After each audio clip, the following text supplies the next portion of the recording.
Hi there, my name is Marla Neufeld, and I'm an attorney at Greenspoon Marder. I focus my practice on surrogacy and third-party assisted reproduction. So for many of my listeners, they are hopeful parents either trying to have a family or to expand their family. And what comes up in every single one of my matters is the importance of having an estate plan.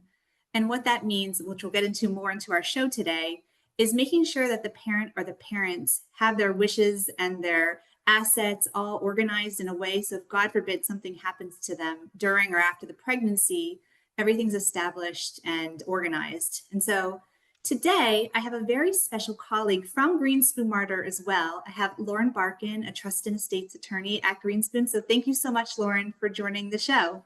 Thank you for having me today. Yes. And so Lauren's practice focuses on all these things we're going to talk about today as far as wills and trusts and nominations of guardians. And I think it's going to be very helpful for our listeners. And just for a little bit of context, Lauren, if you could just let me know a little bit about your background, your practice area, where you went to school, and how you got into practicing trust and estates law. On top of everything I do, I'm a mom. So I'm a mom of two. Awesome. I'm blessed. I also have older parents. So we'll talk about the roles of a mom in this day and age. You may be caring for a lot of people, and a strong estate plan is going to try and be thoughtful and think of all the people that you love in your life. I went to law school in DC. I went to American University. And then a few years ago, I went back to Georgetown for an LLM in tax in this area. I was a corporate attorney for about 25 years and I enjoyed it, but this is a much more satisfying area of the law for me. I've been in this area for about 6 years. I feel like I can do better. I can have a greater impact on families and like direct impact on helping people. Yeah, absolutely. I mean, similar to my area of law, both of us are really helping people with real issues and very emotional Yes. Decisions, and it's highly important area of law. I like this area better because I'm more committed, I feel like, to the interpersonal relationship between families and preserving peace among families during lifetime and on death, and also being a responsible parent. You want to make sure that you're keeping an eye on all those who are important to you. And I really loved how you mentioned at the very beginning. I mean, we're talking about parents existing, hopeful, but also like the parents' parents. Mm-hmm. So it's really far reaching of who you need to consider when you're having your documents prepared.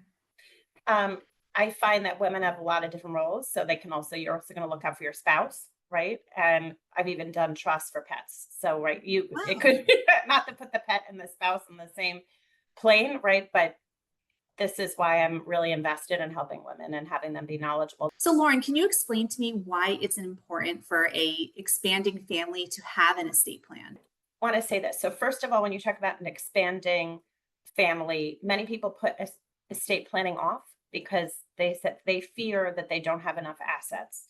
And that couldn't be furthest from the truth, especially a new family, a starting family. It boils down to taking responsibility even for a child before they're born, right? It's really being very, very thoughtful and taking care of those who are going to rely on you in the future, making sure that we have a guardian set up for them, right? It's the what happens if we're kind of trying to think of scenarios is important regardless of your net worth. So I just want to say that it doesn't matter. And we'll get into, I'm sure, some specific documents for children at different ages. Estate planning breaks down into 3 areas. A good way to think about it is that we have 2 sets that are when you're alive, but you're incapacitated. So the will and trust are really just upon your death, right? But then we have 2 others that are really important. One are healthcare, right? So it could be something that you're going in for a procedure, but you want to make sure, right, or you don't feel good, right? So let's try and think of it that estate planning isn't just about your demise, right? It could be just alive and incapacitated. So one of those is healthcare, and that is your healthcare surrogate. That would be a notice of prenatal guardian, right? These are important documents, appointing a healthcare power of attorney. And then we have another one when you're alive and incapacitated, which are your business and legal affairs, and that would be for your durable power of attorney. So it's broader than just thinking about, right, your will and trust, and also it's not asset dependent.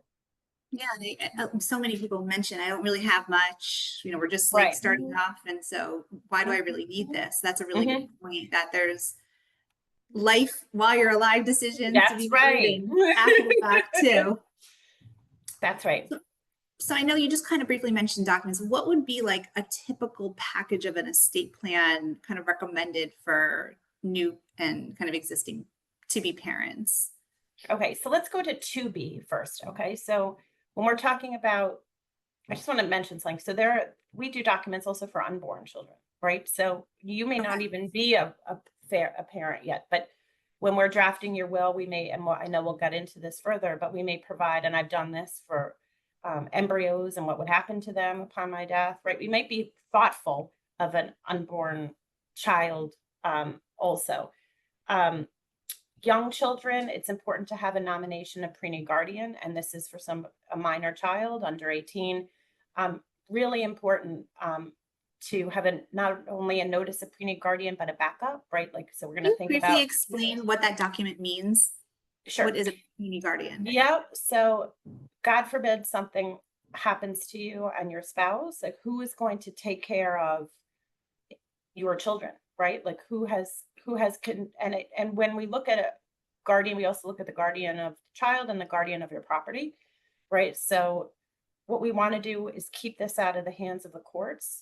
So a notice of prenatal guardian does that, right? Otherwise, we're going to get a court appointed guardian, and there have been all sorts of issues with that, and it's also expensive. And you want to make sure that your child is kept in the best hands. There are also some other documents. I see this a lot. I have a daughter who went to college 2 years ago. So when children turn 18, I'm often asked about powers of attorney and healthcare. They're off to college and they're going to a different state, right? Or they're in Florida. But let's say they're going to a different state. It's important that you, as a parent, have the opportunity to speak to a doctor on their behalf, right? Mhm. So this is valuable to do. And again, this is part of an estate plan for them. This is not your estate plan, but this is their power of attorney, their healthcare documents. You want to break through HIPAA. And then I want to mention that for yourself doing this, let's say you want a child to be able to speak to a doctor on your behalf, right? So this is all important. When children grow up, this is when we see trust, right? So we'll talk about trust now. A trust works in conjunction with a will. So we have two things, right? Often I have a trust and a pour over will, which means that the trust is, we're going to pass it down, and we can pass it down upon your death, right? We have two types of trust: a revocable trust, which most of our clients tend to favor because we can change it, modify, alter it at any time, which is great. And it works in conjunction with a pour over will. So what that means is that the trust is going to take everything titled in the name of the trust and pass it down and protect it from taxes and keep it private. So it is a beautiful thing, especially in the state of Florida. And then in the pour over will is going to catch anything. Think of it like a catcher's mitt. It's going to catch anything that isn't titled in the name of the trust and pass it to the trust. So everything goes down the way that you want. The trust can establish, this is really important, we're talking about children and grandchildren, parameters for distribution for children. So, Like, when do they get the money? What age? right, how, and also, are we going to pass it down generation to generation, right? So this is a very common scenario, is we see people passing it down per stirpes. We're going down the bloodline. So that's Yeah. called dynasty trust or a bloodline trust. Here are the things we usually see. We see someone's getting, upon my death, they can have a third at their 21st birthday, then a half at their 30th birthday, the remainder at 35, right? That's an often common scenario. The benefit here is that it's flexible, so we can change it anytime during your lifetime. So we might say to the settler, hey, listen, if you see that your child is irresponsible, maybe we'll add this, right? Or if we might put some restrictions in, or if we see that they're doing great, we might remove them, right? So it's a very flexible document. And it really protects against mismanagement of money. A big thing that I love hearing is that, the trust protects children against themselves. So, right, like we see things like protecting against creditors, it's not going to let them get in too far over their head. And also a parent can select who the trustee might be for their child. A Okay. beautiful thing that we see often is a child can learn how to be a trustee for themselves. So they can work with a responsible family member for 5, 10 years, let's say age 21 to 30, they're learning, then they're co-trustee at 30, and then 35, it is them. Another thing is special needs trust is for a family member with special needs. And what that Okay. does is that guards against them using any distribution against any public benefit that they would receive. So it doesn't count as taking away from any Social Security benefit for them. As a brief aside, I was just curious, what state law does a parent need to use to have their estate documents? Is it where they live, where their kids are? Like, what's a good general rule of thumb? Okay, so generally it's where if you're creating the trust, it's where you are. Okay, so if I'm in, but I want to say something else. So when we're talking about estate documents, what's a great thing, for example, about Florida healthcare is that it can be used anywhere in the world. So I might have, and you can give it, especially like a nice trick is to give electronically to your children, right? But let's say we've had couples that are on a cruise ship and they're out in the middle of nowhere, or they're in a foreign country, that Florida document is going to still prevail. Okay. And that's helpful for my listeners because I represent parents really who are all over the world, even though they might be residing in Florida. So it's good to kind of know as a baseline. Yeah. Yep. Another important note with that, because we are in Florida, is that we see a lot of people with second homes, right? So Yes. and then what works. So for tax and other issues, we look at the issue of domicile. So it's how many months are they really where, right? Like to receive the Florida benefit. New York keeps a close eye on their on your listeners that are up there. my ex-home state. So that tends to be about a 6-month. They need to be here more than 6 months. Okay. And does that conclude kind of like the basic package? I didn't mean to interrupt before. I would say a healthcare, you definitely want to get done. You'd like to get done your durable power of attorney. We didn't really get into that, but that's important for especially monthly reoccurring bills that you have, right? Like you're unable to pay for school or whatever. And again, you can tailor it. So it can be as broad or as narrow as you feel comfortable providing for your agent. Much to think about. It is, but we can make it really simple. So it's healthcare, it's power of attorney, and then what happens upon your death. So a will and distribution, right? So are we going to do distributive trust documents? Are we going to pass them out through a will? It's really just being thoughtful. But a good thing to know is that there are only so many scenarios, right? Like what I've learned doing this is that every family has something, not to feel alone in this, right? Like you're not generally not the first case that we've seen on XYZ, right? So there are ways to handle it. Yeah, no, it's important. And I guess for the person that doesn't do their estate plan, and God forbid, the scenario happens where, in my case, the surrogate's pregnant, there's parents or a parent, and they all die, and the parents both die or become incapacitated, and they don't have an estate plan. What happens? I mean, just starting off with the baby, like what would happen? Yeah, that's dangerous. Especially in Florida, if both parents die, the court is going to appoint someone to serve as the child's guardian.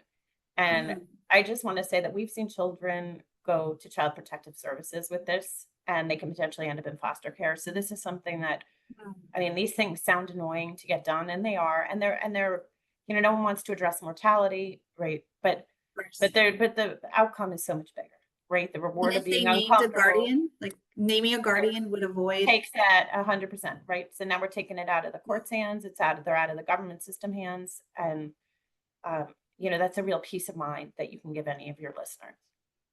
Is there like a default for who would get the child? Do they follow the person? No. So no. So the rules of intestacy is for property. So if they die and we have no will, then what happens? Well, then the property goes to the surviving spouse. And then if they didn't have kids, it would go up first, it would go to grandchildren. Then if we have no grandchildren, it goes to siblings. But yeah, so property follows intestacy, but not people. Okay. Wow. I mean, Yep. such a simple step to avoid so much uncertainty. Yes, and scariness, right? You don't want to do that. Mm, I think as much as you can try to do in advance and upfront, yeah. knowing that you can change as you go, right? You see, like, oh, I do this often. We're changing the guardian on XY, Yeah. um, whatever. My husband's parents died, so we're putting in this, and this, and it's fine. But it's just having a safety net. God forbid you need it. I mean, that kind of leads to my next question, actually, is a lot of my clients say, oh, I have an estate plan, so I'm all set, which could be very much the case. But Sure. how often should somebody update and re-review their estate plan? We see a lot of updating on milestone changes, and that's a generally healthy way to look at it. So I am having a new child. I want to make sure that I've included them, right? They're in my will, they're in my distributive documents, or I'm having a new grandchild. I have significant assets and I want to give a gift, right? I want to give an irrevocable gift to a child. Okay. So you're thinking of getting married. Well, did you have a prenup? Well, if you did, then let's make sure that those terms are incorporated correctly. You're buying a new home, right? These are the milestones that people think about. I have a new home. We might want to put that in trust. And then also, as people get older, is when we see the influx, right? Like 70s, 80s, they're first starting thinking about mortality and legacy. But there's so much to do before that time. And would moving be a reason? Like if you're considered residing in a new state to make sure it's now. Often, look, um, my old firm, 80% of our practice, was just where we were located. We were in a specific part of Palm Beach County with new residents. 80% of our clients were coming in quickly from New York and New Jersey, and Mhm. we redid them because they're benefits to Florida law, right? But it's really state dependent on where you're Okay. moving to. Um, but and if you're moving and you have a new home, make sure that it's titled in trust, right? And make sure that you have homestead Right. protection on it. Right. That's a whole nother discussion is you can create your whole estate plan, but if you don't retitle your accounts Yes. in your home, it's not meaningless, but it loses a lot of the value. Right. So, what I try and do with clients is have a funding conversation with them, and also provide them in writing a list of what That's it is that great. they need to do after they complete estate plans. And a big thing, but since we are hopefully reaching a lot of parents today, is that they can speak to their children about concepts, not assets. And that's important because you can give them an idea like, hi, there's a trust for you, and this is what this means. Or, hi, I have a healthcare document where I've named you, but we don't want to scare them either. And a Yeah. lot of our parents are very cognizant that they don't want to enable their child to never work again because they know that there's an influx of money coming. So Yeah. it's really just an asset. And I've done that with children too, like where we've had children Okay. come in the room and we've said, like, this is, um, your parents have put a trust together. This is what it means. And it can inspire children too. Do you generally advise telling the child who their named guardian is? Is that something that is No, I discussed? don't want to not, they're too young because the Yeah. idea, they're under 18. So Mhm. Right. I don't Okay. love putting that idea in Right. their head. Yeah. It's so delicate. It's so Yeah, delicate. yeah. But certainly interesting. And in my world of what I do, which involves IVF and parent or parents creating and freezing embryos, which could be frozen at this point for almost an indefinite amount of time. You mentioned with estate planning that you talk about embryos and like addressing who gets what with the embryos, because as of now in Florida, it's just considered any other property that we own. We had one case on this, and then I know that there are two others that we can talk about. But I've drafted for this in a will. Like, I've actually like drafted a I think that's will great. that said, I have frozen sperm, and my ex-wife this was an ex-wife in this case, had embryos. She's allowed to use this. She's allowed to do this. But like, to be very specific in your estate plan is very helpful because then it leaves no question. It's Encourage soft. my clients to definitely address that in their estate plan and to make sure that any forms they sign with their fertility clinic are consistent with the estate plan as well, because you don't want to have conflicting dispositions of frozen genetic material. Because 100%. yeah, Yeah, 100%. And also really making sure that those HIPAA, right? That's why the healthcare, like, it sounds boring, like, oh, we're not getting to the trust in the state part, but I'm like, no, no, no. You know, we want to make sure that everyone knows what's going on that needs to know in your family. Yeah. I mean, just like you said, like just to be able to speak to a doctor about it Yep. is the right documentation. You might not be able to get that access. Yep. 100%.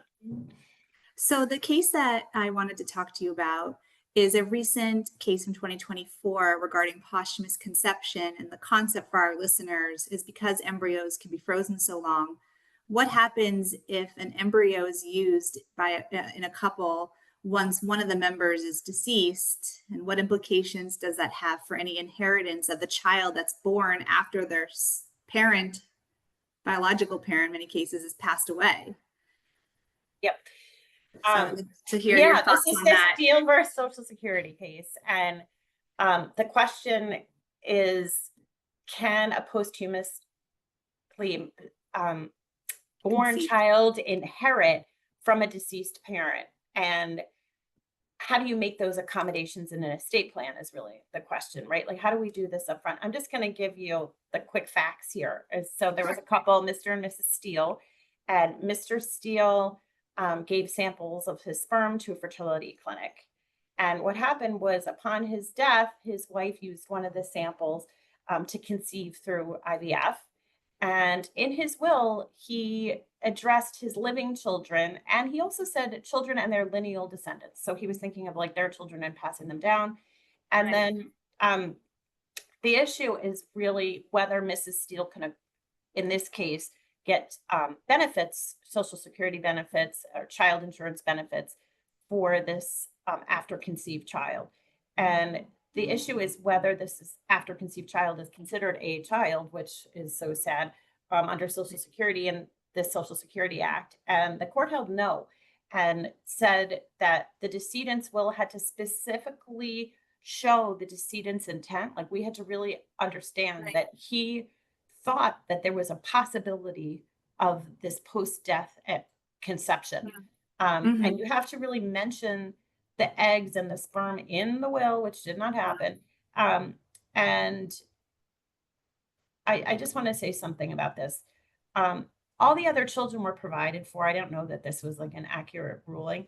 But the fallback position of the court was that they were looking at all the children that were living at the time, right? So this case, what this shows me is that you really need to draft carefully, and we need to show the possibility. So it's not even saying, it has to go further than saying all my children either living or unborn. We don't, Right. unborn isn't even enough, right? Like, often when we give Yeah. consent, when I have consents from parents, we say all my children living or unborn. Right. I Unborn would is imagine maybe that enough. like it's not the boilerplate standard to contemplate children born from like posthumously conceived. I would imagine that's a specific thing. Yes, right. But however, if we have a couple that is trying to conceive Yeah.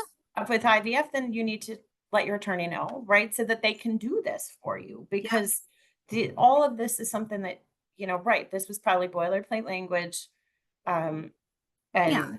it's unfortunate and doesn't have to be Right. this way. And It's that's just why what you words. do needs to be so tailored, because a client coming in who's in their 70s, 80s likely doesn't need to consider this, but Or they might, right? Or they may have had some sperm bank somewhere. that's Like, true. we just don't know.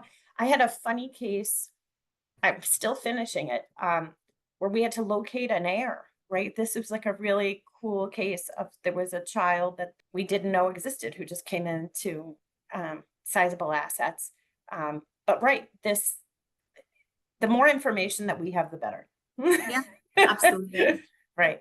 I think it keeps you on your toes. It keeps it, that you can Life tailor it for interesting. everyone. And to, Right. like you said, let your lawyer know. I mean, this goes for trust in estates, divorce lawyers, like so many things that we handle at our firm, that if you have frozen genetic material, let your lawyer know so that it can be addressed, because there could be issues you couldn't even possibly think of, like Social Security. It's like just so attenuated, but these are true impacts.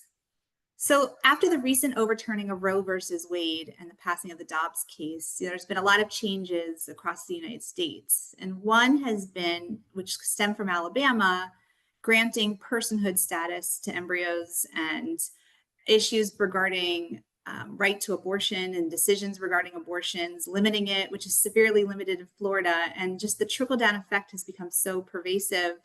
And there was a recent case where it was actually in Georgia, where a pregnant woman was required, and still is, as of this recording, is required to remain on life support because she's pregnant. And the doctors don't want to end the life support regardless of her wishes because of the unborn child. And I just wanted to talk to you because I know some of the documents you prepare, like including a living will, sets out people's intent regarding whether or not they want life-sustaining treatment. And just what does this mean now with everything going on in the legal landscape? This is a very hard truth, right? Like, especially my heart breaks for this family in Georgia. And this can happen in Florida too. And I just want to mention this to you, that this is the sickness of this, is that being brain dead under Florida law is not considered life threatening, right? So it's a scary thought that, right, she could be literally hooked up to machines, but because her life isn't threatened, because the presumption is that the machine is going to work, and still be forced to carry a baby to term. And this could be months and months of life support when the woman's wishes was not to be sustained. Yes. And there are a few things here. We can draft the best living will ever, right? Like, and we do get into, and I do spend a lot of time with depending on the client, but I have one right now, for example, we're talking about, he's getting so detailed about life prolonging measures. Does that include CPR, right? Like, does this include food, right? Like, you can really go down that rabbit hole. However, what's really sad is that some of these laws preempt because it's law, right? So the law, like my durable power of attorney, it's statutory, right? So the law comes first. Now, the intent should be as specific as possible, and we do try and provide for as clean and clear for the physicians to follow. But in Florida, another thing that's kind of horrible is that a fetus also has to be kept alive, and that's regardless of cost. So there's been some cases on this where there's a mother that was forced to carry a baby to term, even though they had no brain function, and they knew that the child was even going to have no kidneys, and the child was going to die. And Florida does not allow for an abortion even in those circumstances. Yeah. So I think the Georgia case is similar, that there's issues with the fetus as well, that they're just, because there's the Heartbeat Act, and they're right. So it's the same way that they're treating the mother, right? That in essence, she's considered alive, right? Even though she has no brain activity, with the metric only being the heartbeat, right? We're not looking at the whole person, but this is your area of expertise. I'm just providing you the, and the cost legal is, background with it. it's super interesting and pertinent. And the cost, I mean, that's a huge concern for my clients, because as the intended parents, if this is being done to keep the child alive, I mean, they're responsible financially for any uncovered medical expenses for the life-sustaining treatment. So it's definitely something just to think about. I mean, God forbid, hopefully it never happens, but there are things that you said, like we've seen things happen, and it can happen to anyone. It can, 100%. Yeah, I wish all the best to all your listeners, and I hope that they're never in this situation. Of course. Right. The only thing that I can say is be as thorough, especially if you're contemplating surrogacy, right, in drafting your documents to include, the common and even uncommon scenarios to help them down the future.